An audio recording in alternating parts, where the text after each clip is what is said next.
The movie opens with police officer John Hobbes desperately running through a snow-covered forest. The weakened man soon collapses to the ground and seemingly loses his life. A narrator then tells the audience that he will share his story of what happened and how he almost died that day. The scene then cuts to a few weeks earlier when we see John as a successful Philadelphia detective who has dedicated his life to fighting crime. He has now reached a defining moment in his career by capturing Edgar Reese, who's one of the most dangerous serial killers responsible for 17 murders. Now, police officers, journalists, and lawyers are gathering for the execution of the ruthless criminal. Meanwhile, a lieutenant named Stanton offers his congratulations to John, who has already sent 8 murderers to the grave. However, John doesn't seem to be too pleased and heads to talk to Reese before the execution. He is then shocked that the serial killer doesn't feel any remorse and actually takes pride in his actions, especially since there is a documentary being made about him. Reese aggressively extends his hand to the officer, who shakes it reluctantly. After that, Reese suddenly begins speaking in some unfamiliar language, but John thinks it's all just mumbo-jumbo and doesn't pay much attention. Reese then gives John a riddle to solve, asking, "Why is there a space between Lyons and Spakowski?" But John doesn't understand what he's saying and walks away from there. Annoyed, Reese is then led into his execution chamber, where he taunts the audience before defiantly singing "Time Is on My Side" by the Rolling Stones. Moments later, poisonous gas fills the chamber, after which the killer screams in pain before meeting his end. A while later, we see a busy street where a man whistles "Time Is on My Side" as he walks among the crowd. He accidentally bumps into a stranger and passes on a strange energy. The stranger then bumps into another person, and the energy continues to spread from person to person. The chain finally reaches a man named Charles, whose behavior changes dramatically all of a sudden. He goes to his workplace and harshly insults his boss before walking away. The next morning, John spends time with his mentally disabled brother, Art, and his son, Sam. Art feels guilty for intruding into his brother's life and believes his presence ruined John's marriage. But the officer reassures him not to worry, saying his brother and nephew are the most important things in his life. On the other hand, we see Charles, who is eating breakfast at a stranger's apartment and brushing his teeth, while a dead body lies in the bathtub. Later, he is seen observing John from afar and watches him head to work. John soon arrives at his office, where he receives a phone call with an address, saying there's been a murder. John thinks it's just a joke, but decides to go there anyway, accompanied by his partner, Jonesy. There, the duo is shocked to see a dead man lying in the bathtub, having died from several injections of poison. On his chest is written 18, which the officers assume means he's the 18th victim. John then notices a riddle written on the wall, but the terrifying part is that it's the same riddle Reese had asked him before he died. Later at the station, the officers discuss the incident and come up with 2 theories. Either Reese had an accomplice no one knew about, or a copycat has appeared. A stunned John then inquires about the riddle, asking, "Why is there a space between Lyons and Spakowski?" An officer named Lou suddenly recalls that Spakowski is a former colleague who worked at the station more than 20 years ago, and whose name can still be found on the old honor board stored in the basement. Next, the officers immediately go to find the board, and John learns that among the best cops are Spakowski and Lyons, who won the award in 1964 and 1966. But there is a mysterious blank space between them, as if someone deliberately erased a name. No one can remember who it was, so John begins reviewing some archives. He learns that it was a man named Robert Milano, who was awarded Best Cop in 1965. He also learns that Milano died alone in a remote cabin as a result of careless weapon handling. Following this, John goes to meet a woman named Greta, who turns out to be Robert Milano's daughter. He asks her questions about her father's past and reveals that his name was indirectly given to him by the infamous serial killer Reese. Greta then suddenly asks if Reese liked to sing and if he touched John before he died, which he confirms. She explains that her father was a good policeman who once caught a serial killer, but even after the execution, the murders continued, and the cops suspected Robert of having ties to the incidents. This led the poor man to retreat to a secluded family cabin in the mountains, where he ultimately took his own life. Upon hearing this, John is stunned, but he doesn't think that it could be related to any supernatural element. While returning home, John runs into Charles, unaware that he is the killer of the recent murder. Charles soon bumps into another man on the way, passing the strange energy to the stranger. That night, Charles is at his apartment, where he calls his workplace to ask if he has been working the last few days. However, he's shocked to learn that he quit the job after insulting his boss. Before he makes sense of what's happening, there is a knock at the door, and he rushes to check. It turns out to be the man he bumped into earlier, who immediately wastes no time in attacking him. The next morning, the officers bring in a linguist to decipher what Reese was gibbering before he died. The expert listens closely to the documentary and identifies it as Syriac Aramaic, an ancient biblical language still spoken by only a handful of nomadic tribes. However, he admits he can't yet determine the exact meaning and asks for a copy of the documentary so he can work on deciphering it. Moments later, John receives a call in which the killer gives him the address of another murder from the previous night. The officers quickly head to the location, where John is horrified to recognize the victim, Charles, whom he saw the night before. They are horrified to see that Charles's body is marked with the number 2, and he died from injections of the same poison that killed the other victim a few days ago. Following this, the bewildered detectives review the documentary once more and go over old cases and documents, but all efforts prove fruitless. Then they come across a shocking revelation that Charles was the one who killed the first victim, and now he has been murdered in exactly the same way. Desperately looking for answers, John heads to Robert Milano's cabin where the man had taken his own life. The cabin is isolated far from the city, with no sign of human life anywhere. John enters the dilapidated cabin and descends into a dusty basement where he finds old books describing biblical terms and phenomena.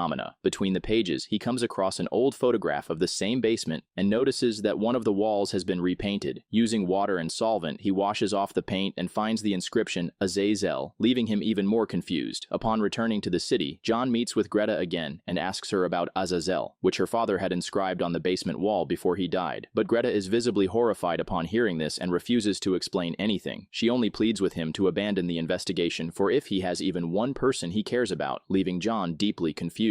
Later, Jonesy gives John the translation of the Syrian Aramaic from the linguist, which contains some disturbing threats. It says Reese couldn't get inside John's body, so he decided to screw the officer until he was dead. John then begins studying religious literature and learns that Azazel is an evil spirit, analogous to a demon. The Bible only mentions him briefly, but it is known that he can pass from one person to another through touch. The scene then cuts to a few days later, where we see Azazel finding a way to stalk John. First, he takes the form of a cat, and then he touches a man who enters the police station. The demon moves from person to person through touch, and John notices when Lou suddenly begins humming, "Time is on my side." Later, Lou bumps into another officer, and that officer also starts singing the same song, which scares John. The chain of events continues until John realizes what is happening and chases the possessed person into the street. John then speaks in Syrian Aramaic, and Azazel realizes the detective has figured it out and praises him for his insight. He then threatens to destroy the officer before moving on to another passerby and disappearing. A stunned John returns to the station and asks Lou about the song he was singing, but the latter has no memory of it. Next, a confused John urgently goes to meet with Greta and demands that she tell him everything she knows. Greta finally admits that Azazel is a fallen angel, cast out by God and turned into a demon. He was denied the right to a physical body, but he gained the ability to possess others through touch. The officer, who is used to dealing with evidence and criminals rather than mysticism, finds it difficult to believe. But Greta reveals that he was chosen by God because, like her father, he is not subject to the demon's control. She also reveals that Azazel is not omnipotent and God made them mortal, which means he can be destroyed. Unbeknownst to them, the demon has been eavesdropping on their conversation all this time. As soon as John leaves, Azazel begins to stalk Greta and tries to scare her. She soon notices a strange man following her and tries to escape, but to no avail. Azazel moves from body to body and intimidates her until finally Greta manages to jump into a taxi and speeds away. The terrified woman then goes to hide in a church, which is the only place the demon cannot penetrate. Shortly after, John also arrives, and she tells him everything that happened. He assures her that he will do everything to stop Azazel, and they decide not to see each other again. Later, when he arrives at work, Lieutenant Stanton informs him that his fingerprints were found at one of the murder scenes. This shocks John, and he insists that he is innocent. However, the lieutenant suspects that the detective may somehow be connected to the murders, as there are too many coincidences. Regardless, he doesn't jump to conclusions, and instead suggests that John step away from the investigation and take a break. When John returns home, he finds Art with bruises on his face and is left shocked. He asks what happened, and although Art initially refuses to say anything, he eventually reveals that Sam hit him. John then realizes that his nephew has been possessed by Azazel and tries to talk to him, but he discovers that the demon has already left Sam's body and has possessed a nearby teenager. John approaches the teenager and then threatens Azazel to leave his family alone, but the latter refuses and begins running away. John also frantically chases after her, but the teenager soon bumps into another man, and the demon possesses him. The officer tries to reason with the man, but he suddenly pulls a gun from his car and fires at John multiple times and begins taunting him. With no other choice, John fires back in self-defense and ends up killing the man. As he realizes the gravity of his mistake, Azazel immediately transfers into the body of another woman. The demon then boasts that even if his host dies, he can still possess others, even without physical contact. Shortly after, the cops arrive on the scene, but eyewitnesses testify that it was the dead man who shot first, and the officer was acting in self-defense. Stanton remains very suspicious of John, but the latter claims that it was a setup and the man was likely trying to get himself shot on purpose. They inspect the dead man's chest and notice markings on him, so Jonesy suggests it is the work of a satanic cult, but the lieutenant refuses to believe it. But upon further investigation, Stanton discovers that the dead man was a schoolteacher whose wife was pregnant and that he had recently received a big promotion. It makes no sense that a man would purposefully attack an officer with the intention of killing himself. A suspicious Stanton then demands John's badge and gun and suspends him for now. Upon returning home, John contacts Greta, and they deduce that the strange markings on the victims' bodies are messages left by Azazel. The markings refer to the Holy Scriptures and foreshadow an impending apocalypse in which humanity will vanish and demons will roam the earth freely. Greta also shares a discovery she made, revealing that if the demon is expelled from its host, it can travel only for one breath and no farther than 500 cubits. This means if it does not find a new host within that distance, it will die forever. The next morning, when John wakes up, Sam thanks him for tucking him in the night before, which confuses him. He then checks his nephew and is shocked to see a demon marking on his body. A worried John rushes to Art's room, where Art is sleeping peacefully, but there is a strange marking on his chest as well. John is struck with horror when he realizes that Art is actually dead and there's an injection with poison lying beside him. This leaves the poor guy distraught, and to make matters worse, Jonesy calls him and asks him to watch TV. John obliges and is shocked to see the possessed woman testifying that it was the officer who fired the first shot and killed the man. Jonesy warns him that his colleagues have already left to arrest him, sending John into panic mode. He immediately grabs Sam and rushes out of the house before the police can catch up. They arrive at a subway where a policeman recognizes him, but John knocks the man down and escapes with Sam. They find refuge in underground tunnels where John finally tells Sam the truth about the death of his father. This distraughts the poor boy, but he says he had already suspected it. Later that night, John arrives at Greta's house for help, where she kindly lets the two hide in her place. John and Greta spend the entire night reading various literature on Azazel and discussing how to eliminate him once and for all. He eventually comes up with a plan and asks Greta to take care of Sam and hide him far away so he can live a normal life. She agrees, and after an emotional goodbye to his nephew, John walks out. The next morning, John heads to the cabin in the snowy woods where Robert Milano took his life many years ago. He calls Jonesy on the way and reveals his location, fully aware that the conversation is being monitored and that other cops are listening. When he arrives, John throws away his car keys to ensure Azazel cannot use the vehicle to escape. That night, John notices